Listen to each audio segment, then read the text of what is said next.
Patient ने ceramic bridge लगवा रखा है और पेशेंट कंप्लेन लेकर आया है पेन की। ये सिरेमिक ब्रिज पेशेंट ने आज से 4 साल पहले लगवाया था।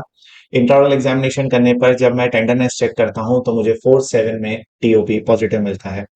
उसके बाद मैंने पेशेंट का रेडियोग्राफ शूट किया और एक्सरे देखने पर मुझे यहाँ पर 7 के डिस्टल साइड में डिके देखने को मिलता है। अब ये डिके दो रीजन की वजह से हो सकता है। पहला रीजन कि वहां पर फूड लॉजमेंट हुआ हो।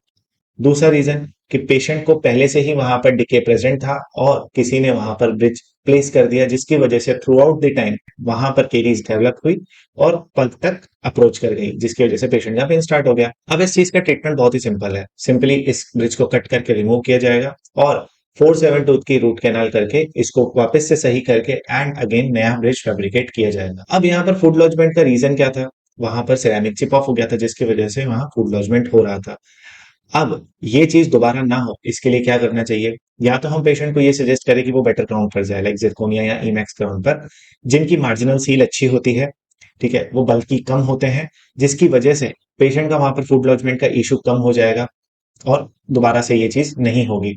उसके साथ ही पेशेंट के यहाँ पर हम देखेंगे तो प्रीमोलर का भी सपोर्ट ले रखा है, लेकिन प्रीमोलर में किसी भी टाइप की रूट कैनाल नहीं है और प्रीमोलर में किसी भी टाइप का भी पेन भी नहीं है, लेकिन हाँ फ्यूचर में इसके डेवलप होने के चांसेस हैं।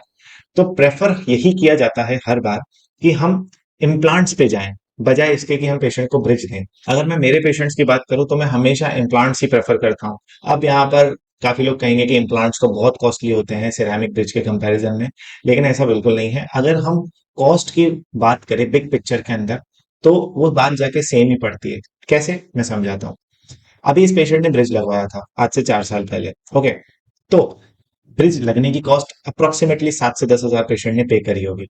उसके बाद अब यहाँ पर उसके 4 साल बाद ये डैमेज हो गया टूथ और पेन होने लग गया। ब्रिज निकालने की कॉस्ट उसमें जुड़ गई, उसने रूट कैनाल कराया उसकी कॉस्ट उसमें जुड़ गई। वो अगेन अब अगर ब्रिज लगवाता है तो उसकी कॉस्ट उसमें जुड़ जाएगी।